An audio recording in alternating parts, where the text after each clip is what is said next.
Bonjour à tous, bienvenue sur le plateau de KTO pour cette nouvelle édition de Face aux chrétiens avec La Croix, Radio Notre-Dame et RCF. Notre invité aujourd'hui est Laurent Berger. Bonjour Laurent Berger. Bonjour. Merci d'avoir accepté notre invitation.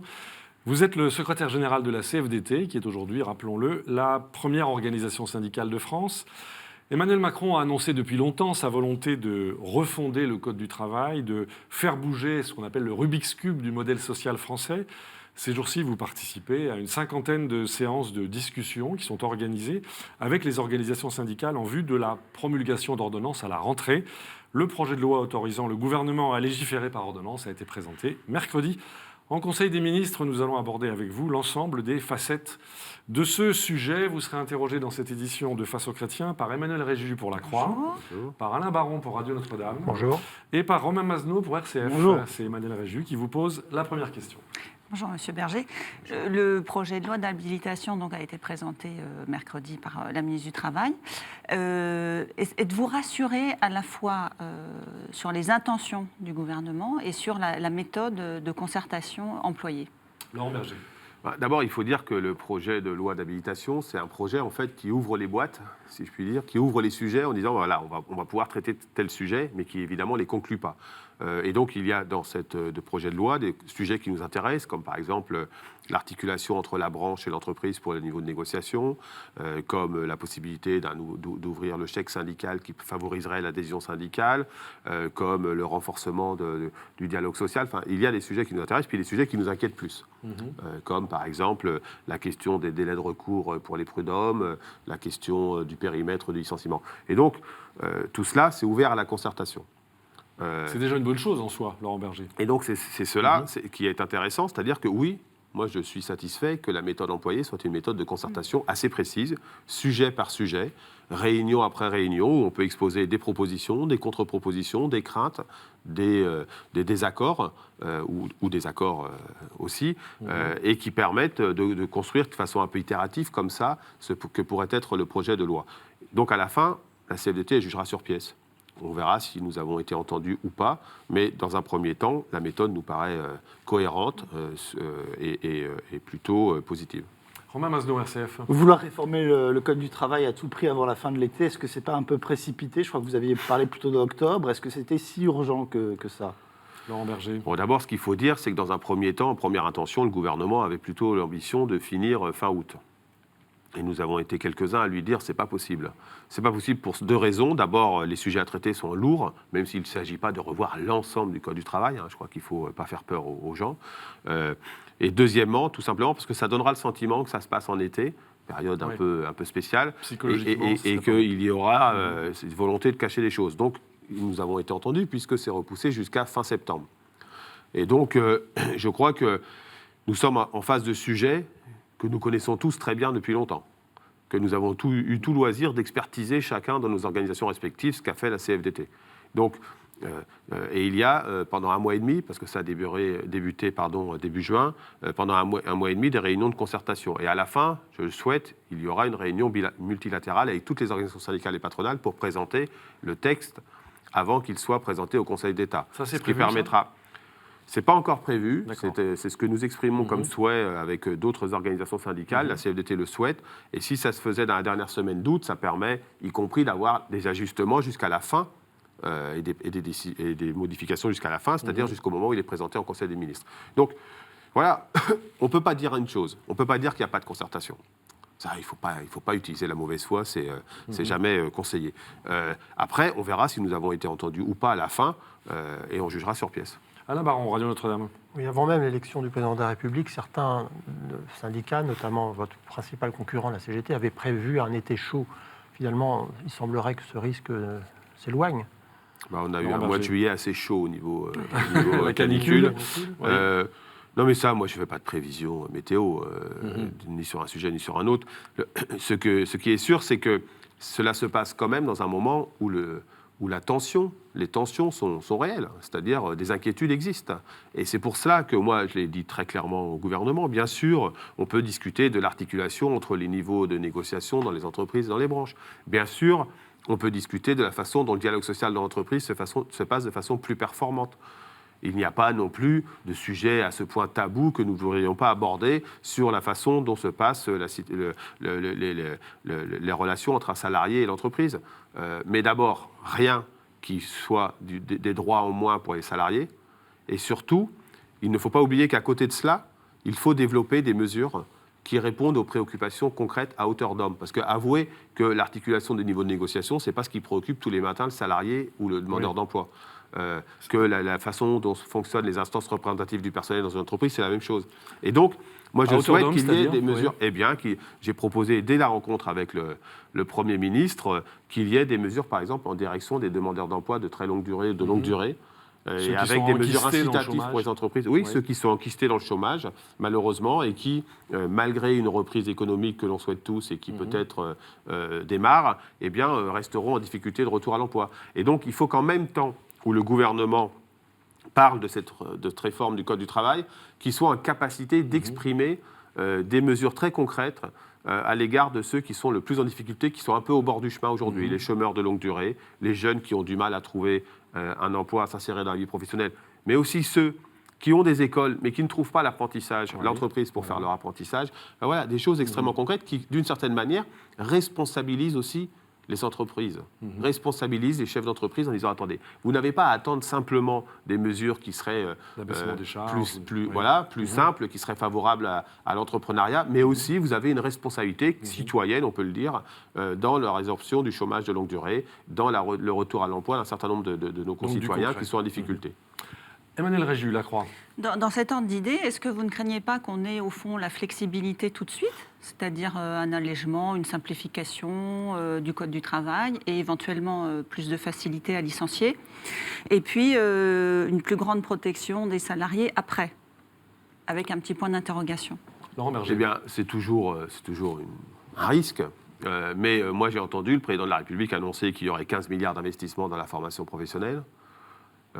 J'ai entendu dire que sur l'assurance chômage, on voulait élargir les bénéficiaires de l'assurance chômage, même si pour l'instant les contours de tout cela sont extrêmement flous. Et c'est justement pour ça que je dis au gouvernement, dites aussi des choses très claires sur le retour à l'emploi des personnes les plus exclues, la lutte contre la pauvreté, mais également la prise en compte du travail dans les entreprises de façon plus forte.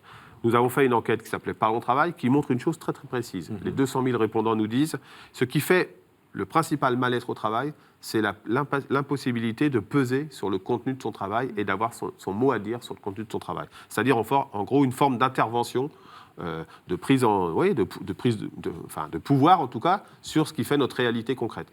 Eh bien, le gouvernement est aussi attendu sur ce volet-là. Alors, on verra si c'est que de la flexibilisation et c'est pas de sécurité pour les salariés, évidemment, c'est inacceptable. Mais enfin, l'histoire récente nous montre quand même que dans ces dernières années, la complémentaire santé payée à moitié par l'employeur, ça existait. Les droits rechargeables à l'assurance chômage, ça existe. La garantie jeune pour les jeunes en situation difficile, ça existe. Il y a eu des bonnes choses. Donc il y a eu des choses qui ont été faites dans cet équilibre-là. Et donc il est toujours possible de continuer.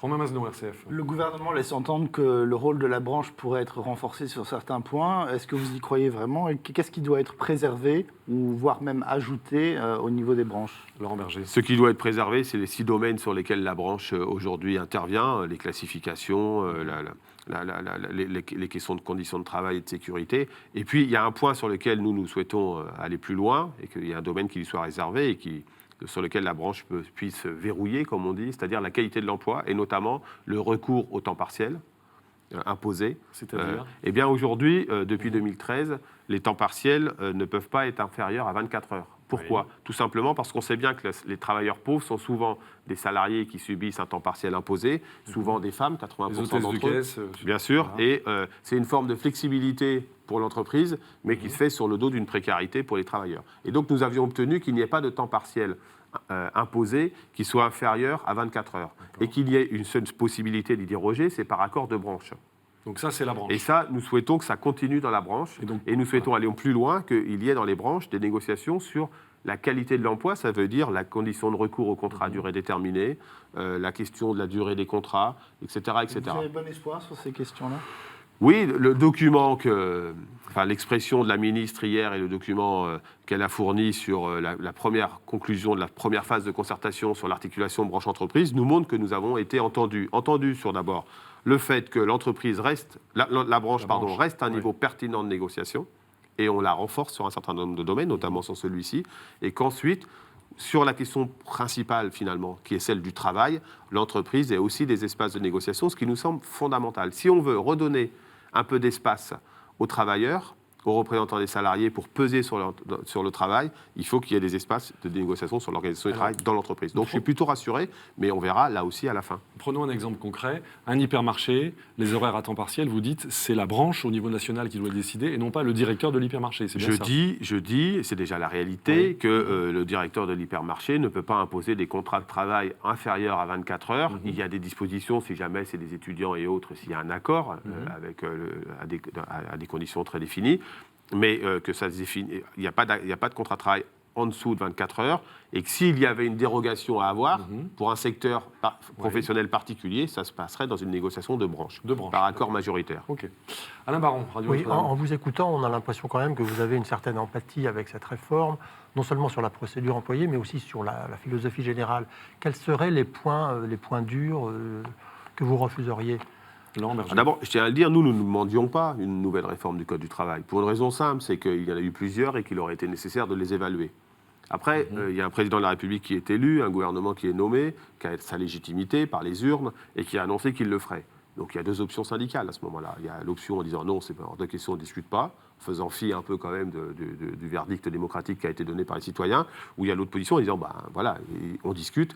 Et donc il n'est pas question d'avoir ni de l'empathie ni de la haine à l'égard de ce qui est prévu, simplement de faire notre travail de syndicaliste. C'est-à-dire de faire en sorte que les choses soient faites dans le bon sens. Et oui, moi je crois qu'il y a besoin de préciser le rôle de la branche, mais aussi de renforcer la négociation d'entreprise. Oui, je pense qu'on peut faire beaucoup mieux dans la négociation dans les entreprises entre les représentants, le délégué syndical, les représentants du personnel et l'employeur, que les choses pourraient être moins formelles et plus basées sur la réalité du travail. Local.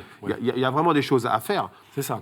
Il y a des choses à Après, bouger. il y a des lignes, il y a des points sur lesquels nous sommes en désaccord. C'est tout ce qui donnera le sentiment qu'il faut licencier plus facilement parce que c'est ça qui créerait de l'emploi, c'est faux. Je l'ai dit depuis des années, c'est faux, ça ne marche pas comme ça. Ouais. Et donc, nous sommes en désaccord sur certains points. Nous sommes en désaccord par principe sur le plafonnement des indemnités de la réparation pour préjudice subi dans le cas d'un licenciement au prud'homme. Tout simplement parce que moi, je considère que la justice, c'est la réparation intégrale d'un préjudice. Et quand on a subi un préjudice, c'est normal qu'il soit réparé. Alors, là aussi, deux postures syndicales. Soit on y est opposé par principe et on laisse faire et on aura un plafond extrêmement bas, soit on se bat pour dire, voilà, ce plafond, si vous voulez le mettre en place, c'est pas une bonne chose, mais il faut qu'il soit le plus haut possible. Il faut éventuellement qu'il y ait un plancher et qu'il y ait des dérogations, en cas par exemple de harcèlement ou d'autres sujets de ce type, ou de discrimination, pour que là, le juge ait son libre arbitre, et ensuite que le plafond soit suffisamment élevé pour que les salariés ne se fassent pas spolier.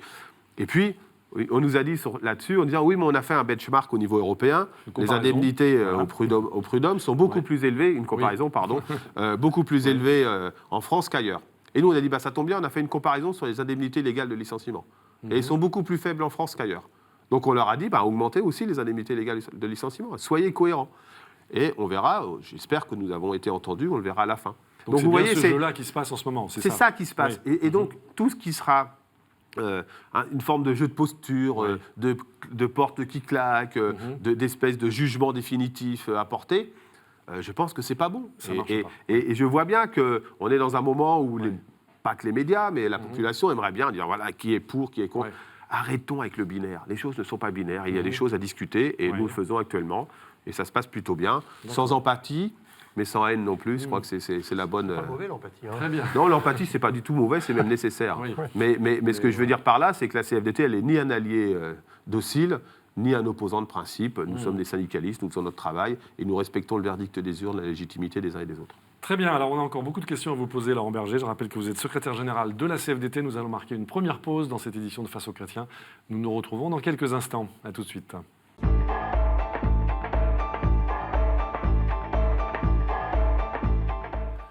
Retour sur le plateau de KTO pour cette édition de Face aux chrétiens avec aujourd'hui Laurent Berger, secrétaire général de la CFDT, qui est interrogé par Emmanuel Réjus pour La Croix, par Alain Baron pour Radio Notre-Dame et par Romain Mazneau pour RCF. C'est Alain Baron qui pose la première question de cette deuxième partie. Alors, parmi les nombreux points de la réforme du Code du travail, il y en a un que je pense nos auditeurs et téléspectateurs ne comprennent pas bien, c'est l'histoire des CDI de chantier et de projet. Est-ce que vous pouvez nous expliquer simplement ce que c'est et quelle est la position de la CFDT à ce sujet? Laurent Berger, Le- le le- CDI de projet. Le CDI de projet, c'est-à-dire que vous avez un contrat pour la durée d'un projet. Par exemple, un des secteurs où ça existe, c'est dans le secteur informatique. Vous devez développer une grande application ou un système d'information pour une entreprise. Vous êtes dans une entreprise de services informatiques et vous êtes embauché pour du début du contrat jusqu'à la fin, c'est-à-dire jusqu'au moment où le système d'information ou le système informatique est installé chez votre client. Ça existe aussi dans un autre secteur qui est la construction, sur certains domaines. Ça doit être régulé par la branche. Moi, je ne dis pas que c'est mauvais. Je dis que la régulation doit se faire par la branche et surtout pas, comme ça a été envisagé à un moment donné, par l'entreprise. Parce qu'il y aura deux effets sinon.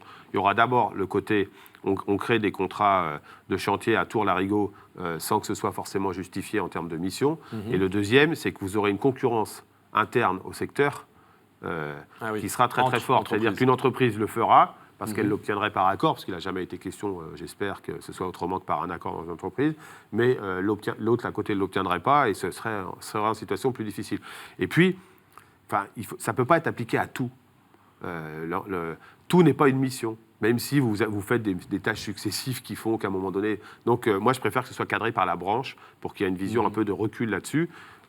Il y a eu une discussion ces derniers jours là-dessus. Certains ont dit non, ce soit dans l'entreprise. On s'est élevé contre. La CFDT a dit que c'était hors de question, qu'il fallait que ce soit cadré dans la branche. Donc il n'y avait pas un désaccord de principe sur le sujet, mais ça doit être cadré pour ne pas faire n'importe quoi et surtout pour ne pas que ça soit un outil à précarisation.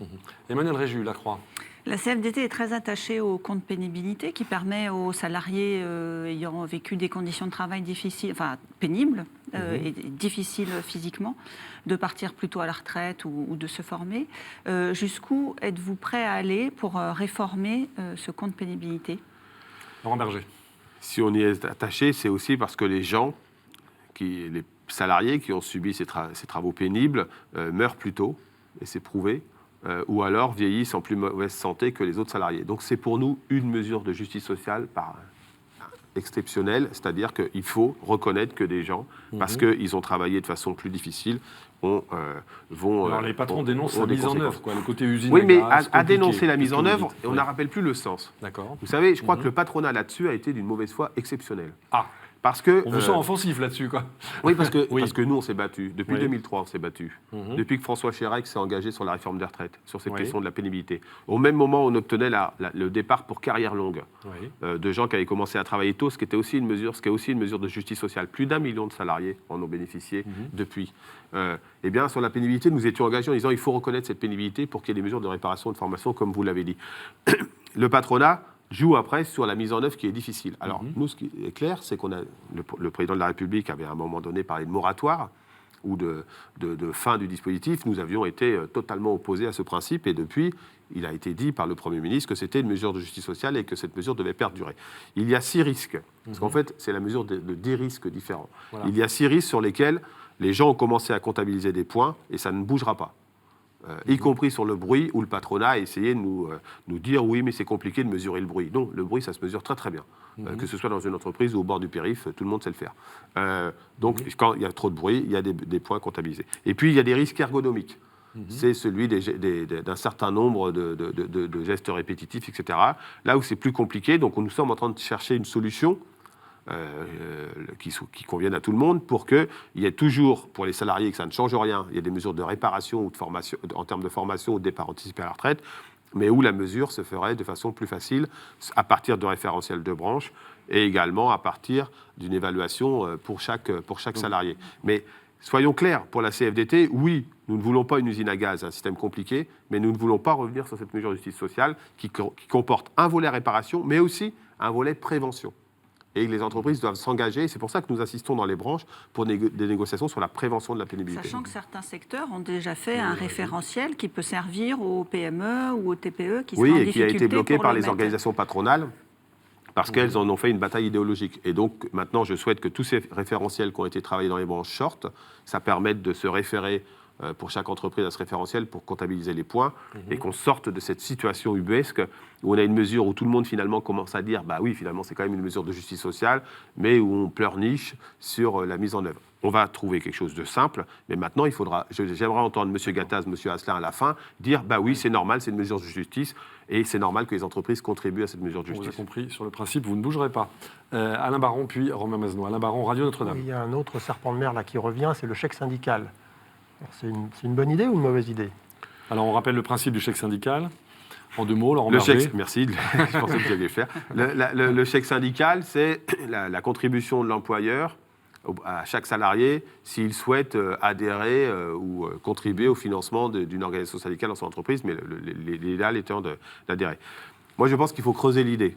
Je pense que de plus en plus, ce qui fera la légitimité d'une organisation syndicale, c'est sa capacité à avoir les voix des travailleurs dans les élections professionnelles et en même temps d'avoir des adhérents de plus en plus nombreux.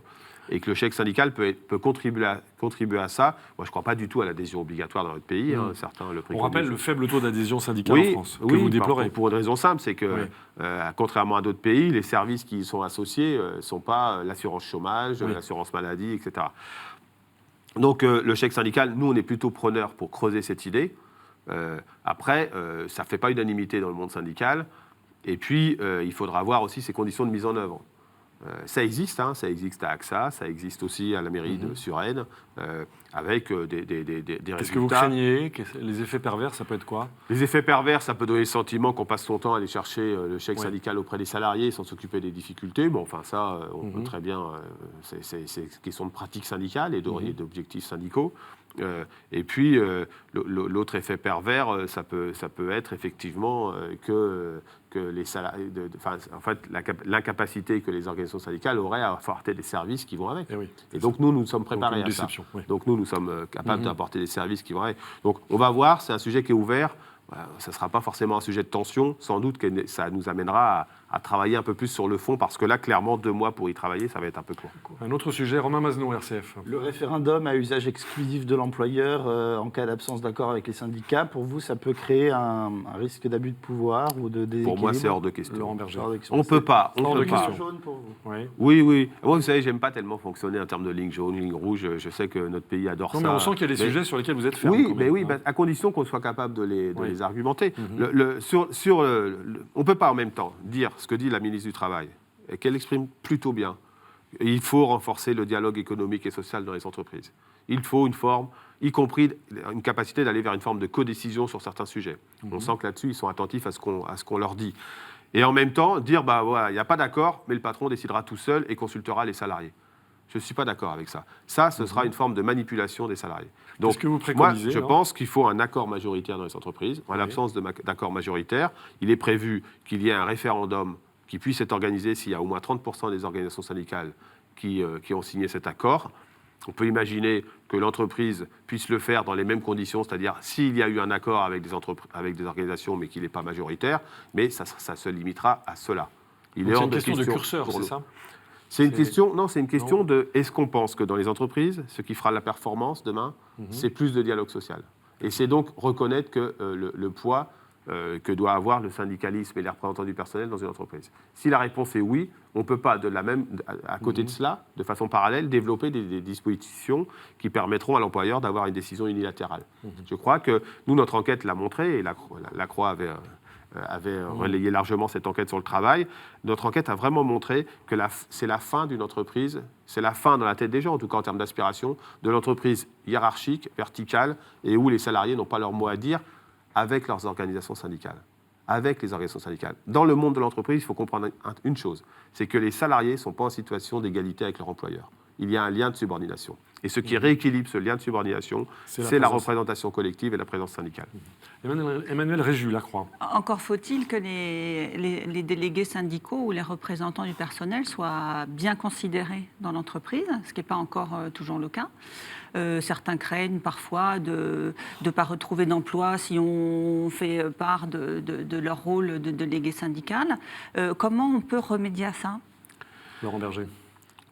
Vous savez, tout cela est très bien expliqué dans la première partie du rapport de M. Combrexel.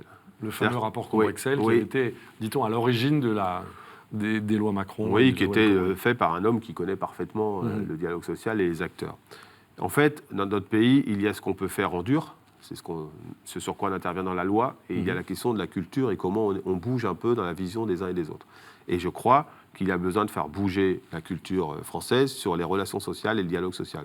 C'est souvent vu comme une logique d'affrontement, et donc la présence syndicale dans une entreprise, c'est souvent vu comme quelqu'un qui va nous empêcher de fonctionner et qui va nous embêter, alors que là où ça se développe, on a un syndicalisme qui se développe et qui est exigeant, mais c'est nécessaire, et fait des propositions et recueille l'assentiment des salariés la plupart du temps. On le voit dans les taux de participation aux élections professionnelles.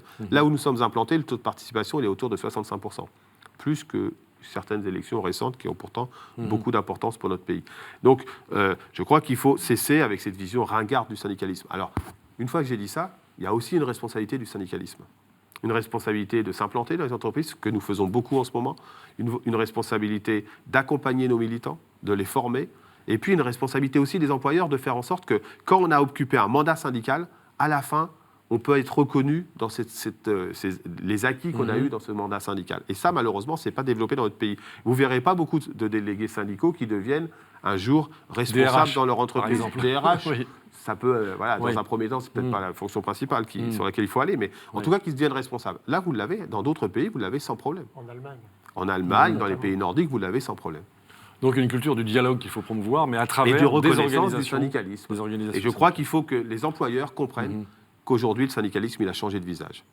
La première organisation syndicale dans le privé dans ce pays, c'est la CFDT. Ce n'est plus la CGT. C'est un moment historique que nous avons vécu, qui est passé un peu sous les radars parce que c'était les élections politiques. Mais je crois qu'il faut que les employeurs comprennent ça. Et ils ne peuvent pas se plaindre, comme certains le font, du syndicalisme qui les embête, etc., et refuser de regarder c'est un que changement les choses de culture ont important, largement bougé. Oui, je crois que c'est un changement de culture important. Romain Masneau, RCF. Un autre sujet, est-ce qu'avec l'étatisation de l'assurance chômage promise par Emmanuel Macron, est-ce qu'en quelque sorte c'est la fin d'un certain paritarisme? Laurent Berger.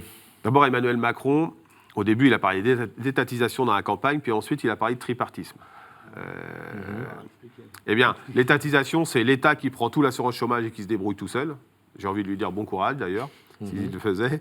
Et puis, le tripartisme, c'est de reconnaître qu'il y a une responsabilité de l'État, mais aussi des organisations syndicales et des organisations patronales. Et moi, je crois que la CFDT, elle n'est pas attachée à une place. Vous savez, nous, on n'est pas attaché à une place dans le paritarisme. En gros, on a envie de gérer l'assurance chômage. Moi, ce que je souhaite, c'est que les organisations syndicales ne soient pas exclues de la définition des règles. Parce qu'on parle du concret. Aujourd'hui, l'indemnisation plancher, c'est-à-dire la minimale à l'assurance chômage, c'est autour de 1 000 €. Le dispositif national d'assurance chômage, qui existe quand même parce qu'il y a l'ASS, c'est autour de moins de 500 €.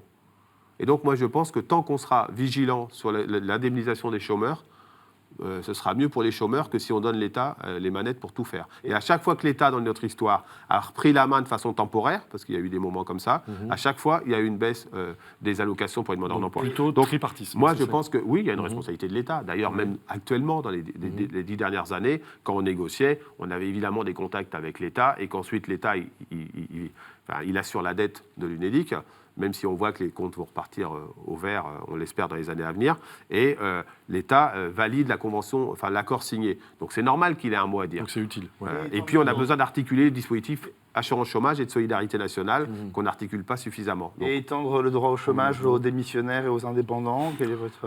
La CFDT n'est pas opposée, évidemment, mais moi j'attends de voir comment on le finance.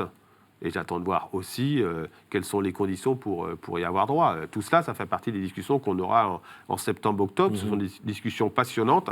La CFDT n'a pas de fermeture de principe, mais sera attentif à une chose. Vous savez, il y a une seule chose qui nous guide. C'est la situation faite aux demandeurs d'emploi, aux travailleurs. Est-ce que c'est mieux potentiellement pour eux ou moins bien? Si c'est moins bien, on n'y va pas. Si c'est mieux, même si ça se mesure dans le temps, eh bien, nous osons et nous y allons.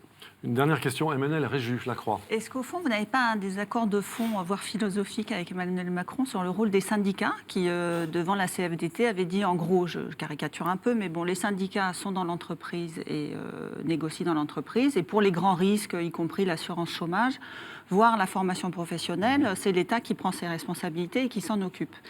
Je ne pense pas que vous soyez exactement sur cette ligne. Est-ce que vous n'avez pas ce désaccord de fond ?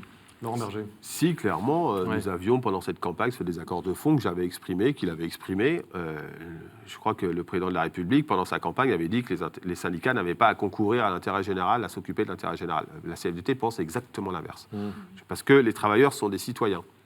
Ils sont des travailleurs dans tous les compartiments de leur vie, mais enfin, sont aussi des citoyens, donc tout ça interagit.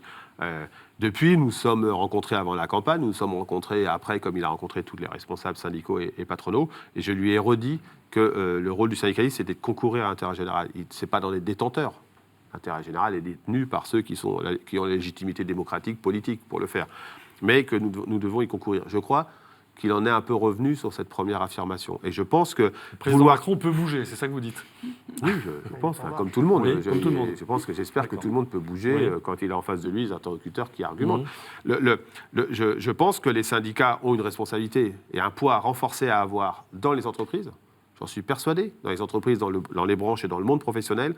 Mais je crois aussi que les syndicats doivent être considérés d'un niveau national comme ayant une responsabilité. Sinon, vous savez, on aura une espèce de syndicalisme qui se développera, qui s'extraira d'une forme de responsabilité globale, et ça sera bien pratique pour faire vivre des corporatismes. Et moi, je souhaite que notre pays soit moins corporatiste à bien des égards, moins catégoriel à bien des égards, et beaucoup plus ouvert les uns sur les autres. Et ça, le syndicalisme a un rôle dans l'intérêt général à jouer là-dessus. Une dernière question en un mot, peut-être pour une réponse en un mot. Alain Baron, Radio Notre-Dame. Oui, votre discours sur le développement du syndicalisme en France est très intéressant, mais en même temps, il y a une réalité. Il y a un taux de syndicalisation qui est très faible. Comment vous l'expliquez? Laurent C'est Berger. une absence de présence dans un certain nombre d'entreprises ou de secteurs professionnels, enfin en tout cas d'entreprises, parce que nous sommes présents maintenant dans tous les secteurs professionnels, notamment dans les petites entreprises. Moi, j'en viens, j'étais du personnel dans les petites entreprises, je pense qu'il faut développer du projet syndical adapté à ces réalités. Une image aussi qui est dégradée du syndicalisme, comme de tous les corps de toutes les institutions d'une certaine manière. Donc il faut montrer qu'il y a une autre image possible, et je crois que la CFDT le montre, et on va faire un grand rassemblement le 3 octobre avec 10 000 militants d'entreprises et d'administration pour montrer ce qu'est le syndicalisme au quotidien dans l'entreprise. C'est un rassemblement, c'est pas une manifestation. Ce qu'il a de riche. Non, un rassemblement pour montrer que le syndicalisme, c'est pas la tête de tel ou tel leader syndical, c'est d'abord des militants et des hommes et des femmes tous les jours dans les entreprises qui rendent de grands services à leurs collègues. Et je pense aussi que nous devons mener davantage d'initiatives publiques pour montrer que ce que propose le syndicalisme. Nous faisons actuellement beaucoup de rassemblements de jeunes adhérents et non adhérents et sympathisants pour montrer que le syndicalisme a un avenir. Il y a une responsabilité du syndicalisme. Évidemment, il y a une responsabilité employeur, mais moi, ce qui m'agace, c'est à chaque fois chercher les coupables ailleurs. Les responsables, c'est nous, et donc nous devons faire des efforts pour faire vivre au syndicalisme la mue qu'il doit avoir. Très bien, nous allons marquer une deuxième pause, une nouvelle pause dans cette édition de Face aux chrétiens. Je rappelle que notre invité aujourd'hui est Laurent Berger, secrétaire général de la CFDT. À tout de suite.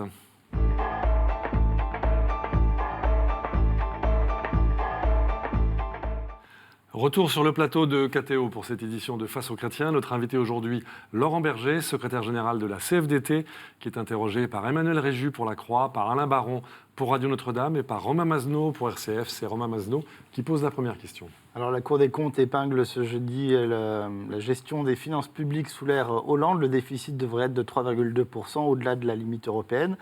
Alors je sais bien que vous n'êtes pas encore, en tout cas, ministre des Finances, mais où est-ce qu'il faut faire des économies? On annonce une augmentation du budget de la défense, des créations de postes dans l'éducation nationale. Où est-ce qu'on coupe?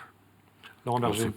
C'est sûrement pas au syndicaliste que je suis de dire où il faudrait couper, même si je pense qu'il faut... Les économies, c'est... Si, je pense. La CFDT, vous savez, en 2002, ou même en 98, était une des premières à dire que l'endettement public était un problème pour les futures générations. Donc, je n'ai pas d'état d'âme là-dessus. Mais je sais aussi que les citoyens français, ils ne sont pas dictés. Leur horizon, ce n'est pas un chiffre de 3%. Et donc, la question qui est posée... Non, mais si on leur dit qu'il faut payer plus d'impôts, ou si des moi, promesses je ne sont pense pas qu'on tenues... pourrait leur dire qu'on pourrait avoir une réforme fiscale qui mette un peu plus de justice dans la fiscalité, qui soit d'abord beaucoup plus basée sur l'impôt direct que l'impôt indirect, qui est quand même beaucoup plus juste, qui mette une tranche d'impôt supplémentaire sur les plus hauts revenus, parce que je pense que c'est normal, et puis qui fasse davantage participer les revenus du patrimoine et du capital au financement public. Et après... Sur ce plan, pardonnez-moi, le fait que les retraités les plus aisés vont être amenés à payer peut-être plus que les autres, comment vous réagissez, vous, Laurent Berger? Alors, il faudra définir ce que c'est aisé, mais sur fait que les retraités payent de la CSG à hauteur de ce que payent les actifs, Voilà. la CFDT n'y est pas opposée, à une seule condition, c'est que ça serve à contribuer, à financer un risque qui est celui de la dépendance, qui est de plus en plus développé et Vous sur faites lequel le les lien, financements n'existent pas. Oui, parce que, évidemment, que si c'est pour financer l'assurance chômage, même si c'est par solidarité nationale, mais à laquelle ils ne sont pas exposés, finalement, Voilà. c'est un risque à laquelle ils ne sont pas exposés, c'est confusant, parce qu'ils l'ont fait. Ils l'ont fait pendant leur carrière professionnelle. Mais par contre, oui, alors après, la question est de savoir, aisé, c'est jusqu'où. Évidemment qu'une retraite à 1 200 €, c'est pas être un retraité Très aisé. bien. Alain Baron, Radio Notre-Dame. Oui, le président Macron a souhaité proposer une loi sur la moralisation de la vie politique après quelques affaires récentes que tout le monde connaît. Est-ce qu'on peut imaginer une loi du même type pour les syndicats Laurent Berger. Moi, je suis pour tout ce qui renforce l'éthique des organisations et l'éthique individuelle. Si une loi de moralisation pour les syndicats, c'était de ne pas embaucher ses ascendants ou descendants dans son entourage proche, si c'était le fait d'avoir des durées de mandat, de ne pas cumuler sa fonction avec une autre fonction rémunérée, allons-y. Je veux dire, ça ne changera pas grand-chose dans notre quotidien, au contraire. Ça fera juste confirmer ce que l'on fait déjà. Moi, je ne suis pas du tout opposé à ce qu'on fasse la vérité des prix sur ce qu'est la réalité des uns et des autres. La CFDT publie ses comptes depuis plus de 10 ans maintenant. Chacun peut aller voir la façon d'où viennent nos ressources, où sont nos dépenses, comment on fonctionne. Donc, et le poids des cotisations de nos adhérents dans notre financement. Donc, moi, je crois qu'il y a besoin de moralisation. Vous savez, tout cela, c'est pareil. Il y a la loi, c'est très bien. Puis après, il y a l'éthique. Et là-dessus, c'est comme sur la culture du dialogue social. On ne légifère pas sur les comportements. On peut les contraindre, et c'est important de le faire. La loi sert à ça. Mais après, il y a quand même le comportement des uns et des autres. Et là-dessus, je crois que les responsables successifs de la CFDT ont montré leur intégrité. Emmanuel Réju, Lacroix. Les organisations syndicales se sont engagées pour améliorer l'accueil des réfugiés. Ce que vous avez entendu des prises de position de Gérard Collomb, notamment à Calais, demandant aux associations d'aller exercer leur talent ailleurs, quelle est votre réaction ? Laurent Berger. Je suis choqué. Je suis choqué, je ne veux pas être dans la polémique, c'est pour ça que j'ai réagi à ce moment-là sur un tweet sur ce qu'était notre devoir de solidarité et de responsabilité, mais il faut faire extrêmement attention aux mots employés. Vous savez, je crois que les responsables politiques doivent entendre ce que disent les citoyens. Mais il y a un point sur lequel ils ne doivent pas transiger, c'est ce que sont nos valeurs républicaines. Et que là-dessus, même si parfois, et je le sais, c'est pas super populaire de dire qu'aujourd'hui notre pays n'est pas à la hauteur sur l'accueil des migrants, n'est pas digne. Parce que parfois les expressions populaires sont plutôt en disant on ne va pas s'occuper de ça, en plus de s'occuper de nos problèmes. Et moi je le dis, un responsable politique, il doit être digne. Et être digne, ça veut dire qu'il faut dire qu'il y a un devoir de solidarité, que la France doit faire plus et qu'il n'est pas acceptable que des migrants, où qu'ils soient à Calais ou ailleurs, ne puissent pas accéder à une douche, ne puissent pas accéder à des conditions d'accueil cohérentes. Ça ne veut pas dire qu'il faut reconstruire la jungle à Calais. Au contraire, ça veut dire sans doute qu'il faut de nouveau développer les centres d'accueil, y compris de façon un peu à flux continu, même si le terme n'est pas très correct, pour faire que les gens ne soient pas scotchés à Calais. Mais temporairement, lorsqu'ils le sont, c'est normal qu'ils soient accueillis dignement. Et sur la question des migrants, mais il a quasiment été contredit par le président de la République aussitôt après, dans un discours beaucoup plus ouvert. On va voir, ça se mesure à la politique menée. Donc, moi, je ne veux pas rentrer dans la polémique, parce que ça, je crois que ce n'est pas bon. Mais il faut accueillir. Sur les migrants, la France n'est pas à la hauteur de son histoire. Romain Masneau, RCF. L'état d'urgence a été prorogé plusieurs fois depuis les attentats. Est-ce que vous êtes inquiet sur les libertés publiques, sur l'état de droit ? Laurent Berger. Moi, je crois qu'il est nécessaire de sortir de l'état d'urgence. Ça ne peut pas être un état permanent. Même si je mesure la difficulté politique, parce que ça aussi, il faut être juste, quoi. La difficulté politique pour un gouvernement, pour un président, pour un Premier ministre, pour un ministre de l'Intérieur, de le faire, alors que le risque, on le sait, est toujours aussi présent. Et donc, il y a un risque de renvoi du peuple vers la responsabilité des politiques en la matière. Mais je crois qu'il est nécessaire de sortir de l'état d'urgence. Et je crois qu'il ne faut pas qu'il y ait de procédures dans lesquelles la justice, le juge n'ait pas de pouvoir d'intervention. Alors, je ne sais pas comment ça s'organise. Enfin, je crois qu'il faut peut-être organiser un pool de juges qui soient très réactifs et qui puissent être saisis dans les affaires de terrorisme, sur les affaires d'assignation. Il faut que la justice soit présente. Oui, je crois que l'avis du Ouais. Conseil d'État en la matière était le bon équilibre. Avec, je crois, sans me tromper, des juges d'assignation qui règlent les peines qui seraient saisis. Je crois il faut faire attention. Mais je ne suis pas non plus en train de dire, comme certains, que l'état d'urgence a été liberticide pour les libertés associatives, syndicales, etc. Mais il ne doit pas être permanent, c'est ça que vous dites. Il ne doit pas être permanent et il ne doit pas être transposé. Ces dispositions ne doivent pas être transposées telles quelles dans la loi sans qu'il y ait un pouvoir d'intervention du juge. Voilà. Et ça ne veut pas dire qu'il faut être naïf sur le risque terroriste et même très mobilisé. Alain Baron, Radio Notre-Dame. Oui, la CFDT a la réputation d'être une organisation européenne, enfin très pro-européenne. On voit bien que depuis plusieurs années, ça patine en Europe. Qu'est-ce qui ne va pas selon vous? Quel est votre diagnostic? Laurent Berger. Il manque du désir. Il faut expliquer en quoi l'Europe est désirable, en quoi c'est notre horizon, et pas simplement pour en faire un grand marché, même si le marché unique a aussi ses intérêts. Et donc en quoi, au niveau du parcours des citoyens européens, il y a des choses intéressantes. On n'a pas assez mis en avant, par exemple, que la garantie jeune, qui est plutôt un succès dans notre pays, qui a des résultats, c'est un dispositif qui, à l'origine, est d'abord européen. Et d'ailleurs, la généralisation de la garantie jeune que nous avons obtenue dans la loi travail est vue comme étant une avancée importante pour nos collègues européens d'autres pays européens. Donc il faut d'abord donner envie à l'Europe et donc redonner de la consistance citoyenne, c'est-à-dire du pouvoir d'intervention des citoyens. Et donc il y a sans doute un travail autour des institutions, du rôle du Parlement à faire, mais aussi de projets européens à mener. On a poussé, nous, par exemple, l'Erasmus de l'apprentissage. On pousse... Ça vous paraît utile, ça? Et le deuxième élément, c'est qu'il faut une politique économique d'investissement très très fort dans ce qui doit être la particularité de l'Europe, c'est-à-dire la transition écologique, avec des investissements très forts. Le plan Juncker n'est pas suffisant, il faut aller encore beaucoup plus loin, mais aussi dans les investissements sociaux, dans ce que sont les besoins non couverts aujourd'hui en Europe au niveau social, et notamment en termes d'éducation, de prise en charge de la dépendance, etc. Puis troisième élément, il faut une Europe qui soit davantage sociale et qui ait des dispositifs qui permettent aux travailleurs européens de dire « tiens, je suis couvert par l'Europe ». C'est pour ça que la CFDT et maintenant la CES, la Confédération européenne des syndicats, propose la mise en place d'une assurance chômage européenne.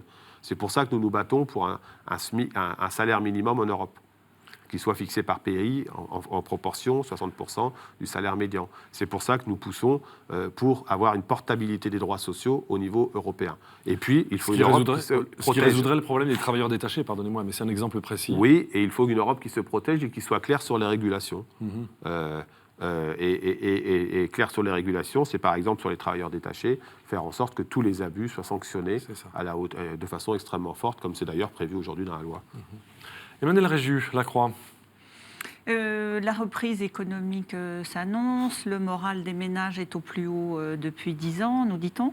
Est-ce que vous ne craignez pas qu'on oublie un peu la France qui va mal, dont on a beaucoup parlé pendant l'élection et qui tout d'un coup aurait disparu des radars?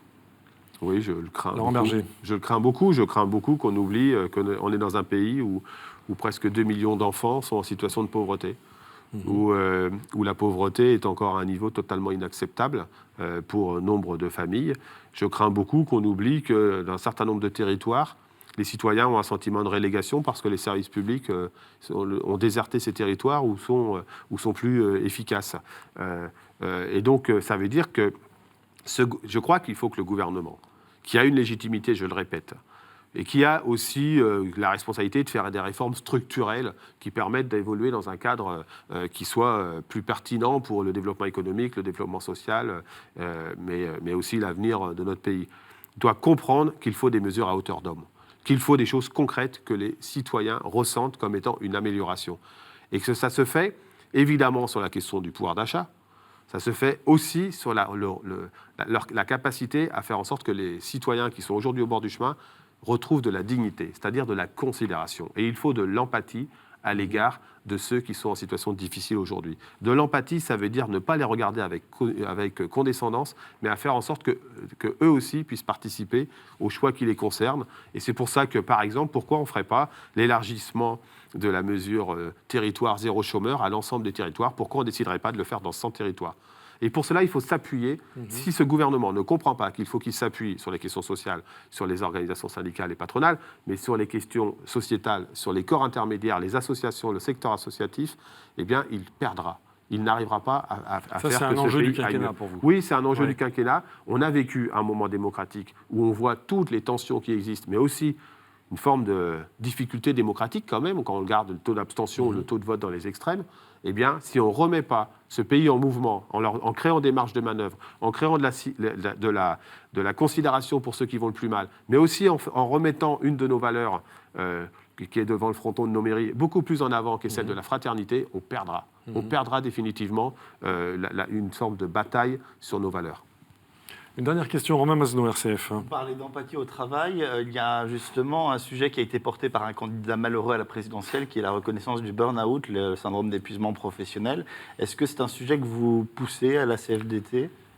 Nous travaillons... L'enquête que nous avons réalisée montre que la question du mal-être psychique au travail est une réalité. Il est pas plus une réalité que le mal-être physique. On oublie trop souvent qu'il y a encore nombre de travailleurs qui souffrent physiquement de leur travail.